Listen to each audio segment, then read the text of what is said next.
Kirikou la sorcière.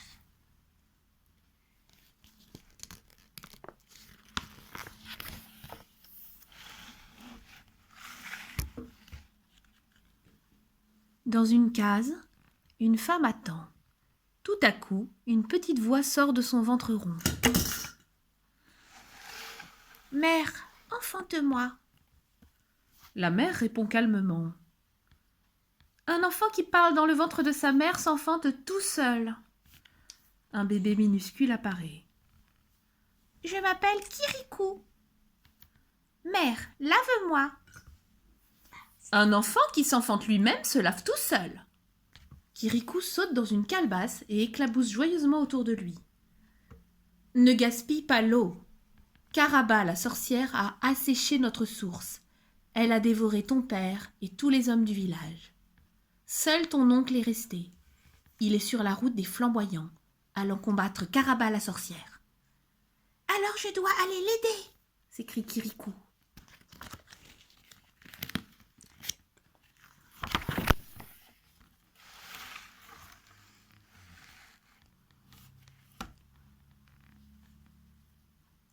Sur ses petites jambes, qui vont à toute vitesse, Kirikou file sur la route des flamboyants. Il rejoint son oncle, le dépasse et lui fait face. « Bonjour, mon oncle. Je suis Kirikou, ton neveu.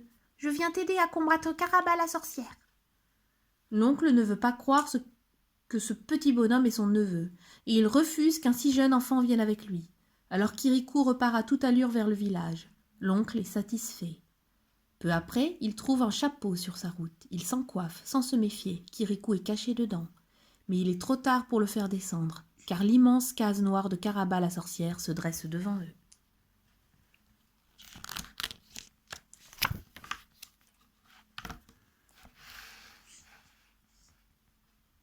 La porte s'ouvre à deux battants, et Karaba apparaît, hautaine et méprisante. L'oncle lui demande « Quel est ton prix pour épargner notre village, pour arrêter de nous assoiffer et de nous rançonner ?» Pendant qu'il parle, les fétiches esclaves de la sorcière s'avancent doucement derrière lui pour le tuer. Mais Kirikou, caché dans le chapeau, voit tout et prévient son oncle qui abat les fétiches. « Je laisserai tranquille ton village si tu me donnes ton chapeau magique, » déclare la sorcière. L'oncle finit par accepter et s'en va en laissant le chapeau à terre. Mais lorsque le fétiche s'avance pour le saisir, le chapeau se sauve avec les petites jambes de Kirikou.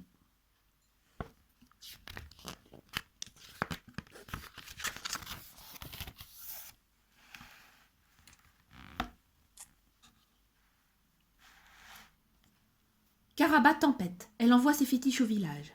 « Les femmes ne nous ont pas donné tout leur or, proclame-t-il. Malheur à celle qui a gardé une seule pépite. » Une à une, les cases sont fouillées. Silencieuses, les femmes du village attendent. Le fétiche au nez d'or renifle, fait un signe. Les autres le rejoignent, creusent et trouvent un collier d'or. Les fétiches sortent alors de la case, le collier dans les mains. L'un d'eux déroule sa trompe vers la case, prend une longue inspiration. « Non !» Épouvantée, la femme au collier implore en vain. Le fétiche crache une longue langue de feu. La case s'embrase en quelques secondes, tandis que la femme hurle de désespoir.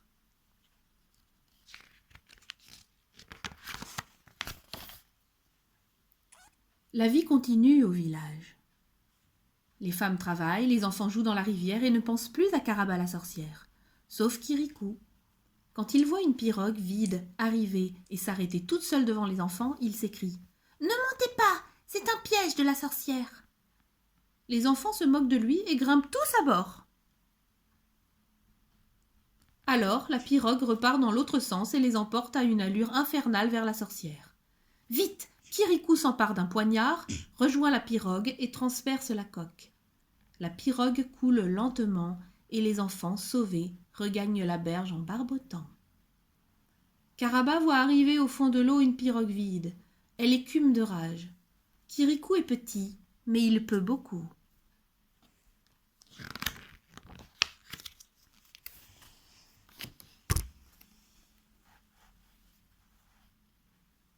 À la queue leu-leu derrière Kirikou, les enfants retournent au village en passant par la forêt. Brusquement, Kirikou s'arrête. Un arbre noir aux fruits roses se dresse au milieu du chemin.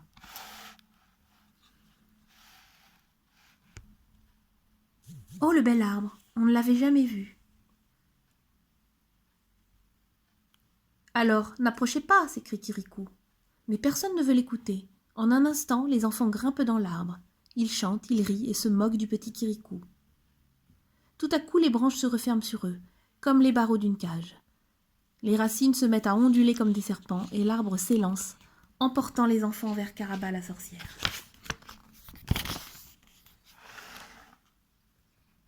Les enfants emprisonnés hurlent d'épouvante.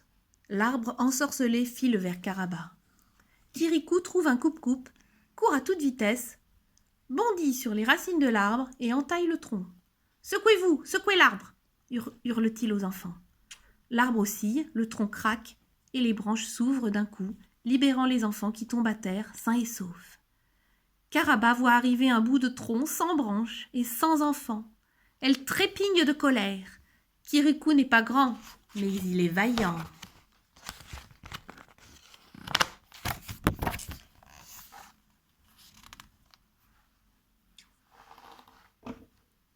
Tout le monde est sauvé, mais l'eau manque toujours cruellement au village. Kirikou décide de découvrir le secret de la source maudite. Il se faufile dans le conduit de la fontaine asséchée. Il finit par arriver dans une grotte immense. Un monstre gluant se dresse devant lui, gonflé comme une outre. « C'est donc lui qui boit l'eau de la source, » se dit-il. « Mais que faire? Je suis si petit. » Kirikou se saisit d'un tisonnier chauffé au rouge et revient en courant. Il fonce tout droit et crève la panse du monstre. La bête gonflée d'eau explose en raz de marée. En un instant, la grotte est inondée. Kirikou est emporté. Il se heurte aux parois et se noie.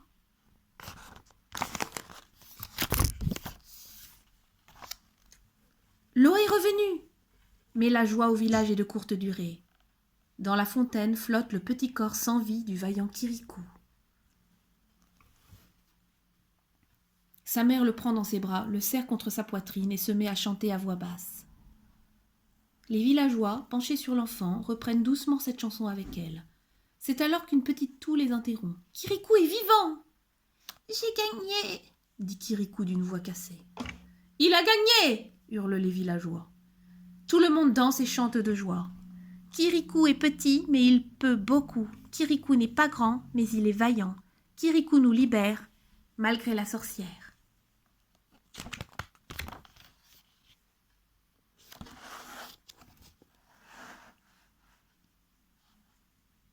« Repose-toi, lui dit sa mère.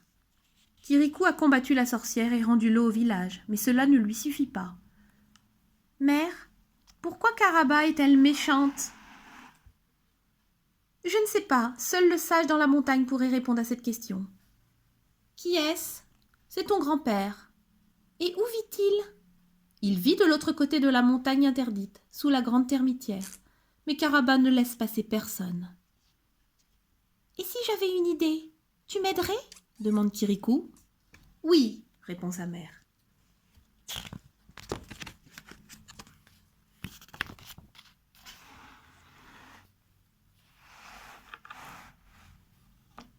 Dissimulé derrière le pagne de sa mère, Kirikou s'avance vers le domaine de la sorcière. « Nous arrivons au dernier buisson, » chuchote la mère. Au-delà, la présence de Caraba empêche les plantes de pousser. « Voici le terrier qu'il te faut. » Kirikou se glisse dans le trou. « Et voici le poignard de ton père, » ajoute la mère en faisant semblant de cueillir une fleur. « Bonne chance, Kirikou !» Le petit garçon s'enfonce dans les profondeurs du sol. Caraba lui barre le chemin. Il passe par-dessous.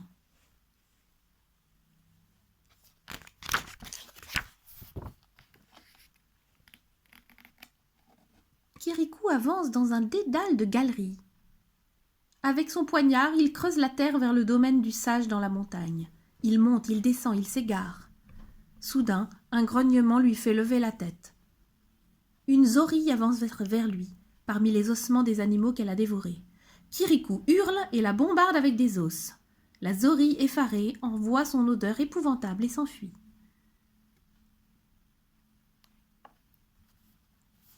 Kirikou n'est pas fort, pourtant il s'en sort.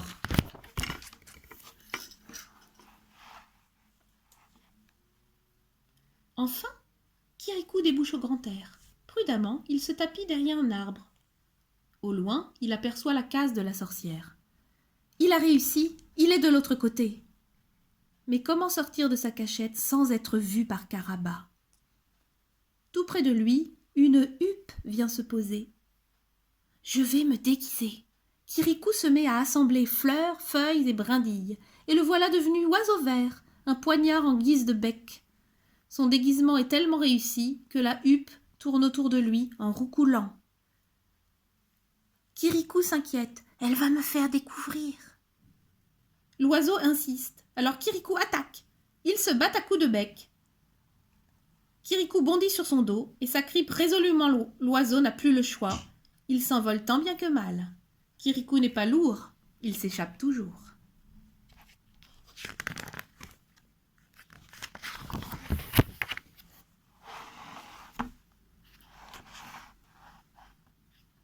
La huppe, épuisée, atterrit de l'autre côté de la montagne où le fétiche percé sur la cage de Caraba ne peut plus les voir. Kirikou saute à terre et l'oiseau s'enfuit. Mais un redoutable phacochère surgit et fonce sur Kirikou. Heureusement, Kirikou court très vite. L'animal le poursuit avec acharnement. Ils se mettent à tourner autour d'un grand rocher. Mais voilà que Kirikou attrape le phacochère par derrière, saute sur son dos et lui tire les oreilles. Il devient aussi obéissant qu'un cheval et emmène Kirikou jusqu'à la grande termitière. Kirikou n'est pas grand, mais c'est un géant.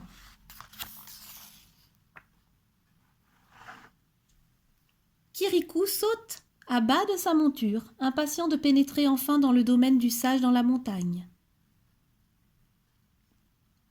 La muraille s'ouvre et se referme pour Kirikou. L'animal, le phacochère, s'écrase contre la paroi rocheuse. Kirikou se retrouve au milieu d'une longue allée bordée de calaos au gros bec. Et au fond, d'une immense grotte bleue, le sage dans la montagne attend son petit-fils.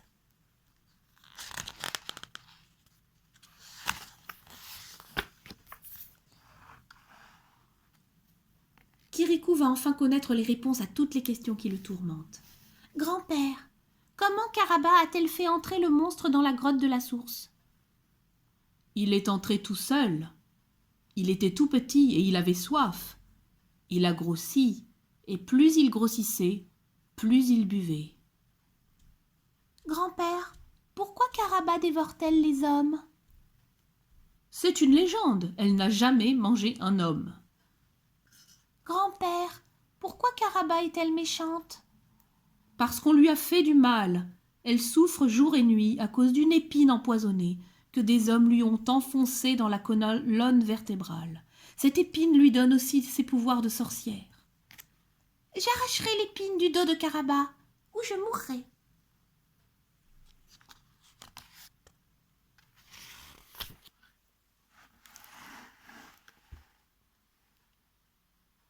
Kirikou est petit, mais il réfléchit. Tant que Caraba sera dans son domaine, entouré de ses fétiches, il ne pourra rien. Il faut l'attirer hors de chez elle. Mais comment? Je vais lui voler ses bijoux d'or. Kirikou regagne le terrier vers la case de Caraba. Il creuse une galerie, juste sous la corbeille où se trouvent les bijoux. Il en découpe le fond. Attiré par le bruit, Caraba soulève le couvercle de la corbeille et découvre avec stupeur qu'elle n'a plus un seul bijou. « Kirikou !» hurle-t-elle de rage. « Ce ne peut être que lui! Cette fois, c'est moi qui vais à sa recherche. Et il mourra. »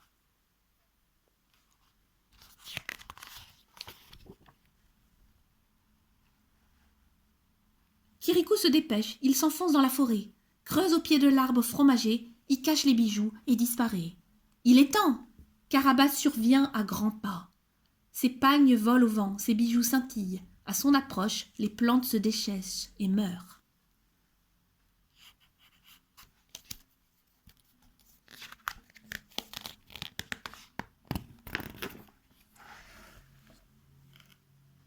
Caraba s'agenouille auprès de l'arbre et fouille rageusement la terre de ses mains nues. Autour d'elle, les fleurs se fanent, les feuilles tombent. Juste au-dessous d'elle, Kirikou, perché sur une branche, l'observe. Au milieu du dos de la sorcière, l'épine empoisonnée dépasse légèrement. En un éclair, Kirikou se jette sur Caraba et arrache l'épine avec ses dents. La sorcière pousse un hurlement abominable, paralysant d'effroi la forêt, la savane, le village.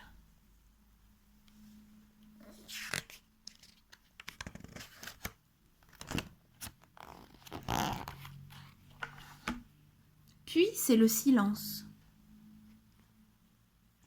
Petit à petit, les oiseaux se remettent à chanter, les arbres reverdissent, de nouvelles fleurs s'épanouissent.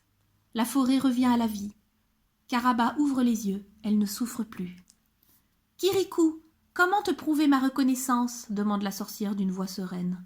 « Épouse-moi !» Caraba sourit et explique à Kirikou qu'un petit garçon ne peut pas épouser une grande dame. « Voudrais-tu poser tes lèvres sur les miennes ?» demande Kirikou. « Mais oui, je veux bien, » répond la jeune femme.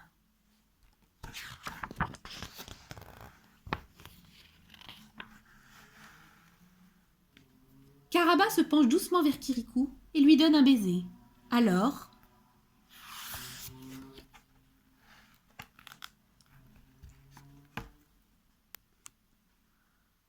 Kirikou grandit, il pousse, se transforme et devient un magnifique guerrier.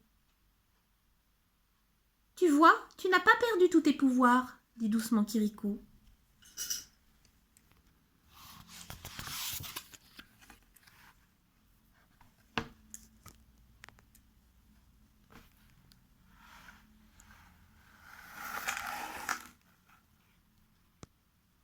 Pendant ce temps, tout le village se désole. Plus personne n'espère le retour de Kirikou. Soudain, un cri retentit. « La sorcière !» À l'entrée du village avance le grand Kirikou et la belle Caraba main dans la main. Le jeune homme tente de rassurer les villageois. « N'ayez pas peur, Caraba n'est plus une sorcière, et je suis Kirikou. » Mais personne ne le croit. Seule sa mère ose s'avancer. Elle scrute le visage de l'inconnu, le touche, le caresse, et murmure enfin. « Que tu es devenu beau, mon fils !» Les villageois acceptent alors Kirikou, mais veulent se venger de Caraba, qui n'a plus de pouvoir. « Mort à la sorcière! Elle a dévoré mon mari, mon frère, mon fiancé !»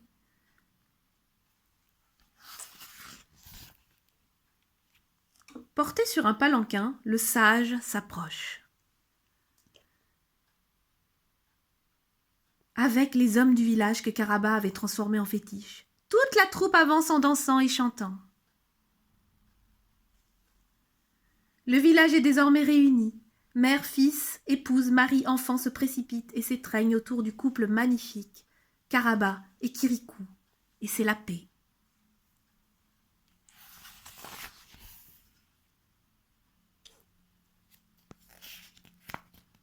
Fin.